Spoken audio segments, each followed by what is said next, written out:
কেটে মানুষ এখান থেকে কান্না করতে করতে যায়। ভাই আমি সৌদি আরব থেকে জেল খেটে আসছি, আমি 3 বছর জেল খেটে আইছি। দেশের থেকে এখানে কিছু টাকা বিকাশ করে আনছি, আমি এখানে সেলুনে আইছি শেভ করার জন্য।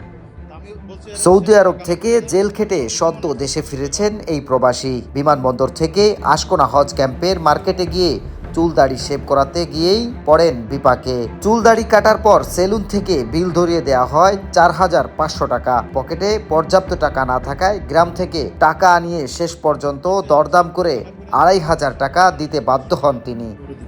এখন ওখানে আমার কাছে 4,300 টাকা দাবি করছে, 4,300 টাকা দাবি করছে। আমি কই ভাই এটা কি বললাম। এরপর ও বলতেছে লাস্ট ও আমাকে ছাড়বে না, 3,000 টাকা দেয়।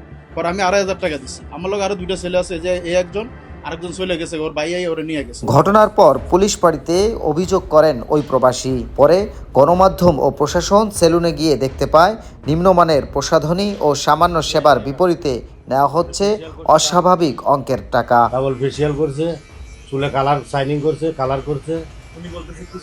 না উনি চুল সব সাদা ছিল।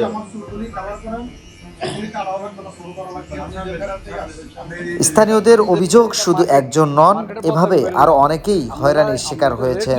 যা আসে তা নেন, বেশি নিয়েন না। মানুষ সৌদি আরব থেকে আসে, বাইরের রাষ্ট্রের থেকে আসে, এরা জানে না, বুঝে না বুঝে হেরা ঢুকে। আপনারা এই সিস্টেম করেন না, এগুলো ভালো না। এগুলো একটা মার্কেটের বদনামি, একটা দেশের বদনামি। কারণ আপনার ইয়েটা তো, আপনার ভিডিওটা তো পুরো পৃথিবী ছড়াই যাবে না।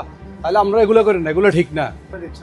আসলে হচ্ছে যেটা সত্যি কথা বলতে, এটা অতটুকু বিল হওয়ার কোনো যোগ্য না।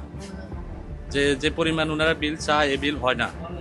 আপনার কাজ করব, কাজ সর্বোচ্চ একটা বিল চুল শেভ করলে সর্বোচ্চ বিল হবে 500, 600, 1,000 টাকা হইতে পারে।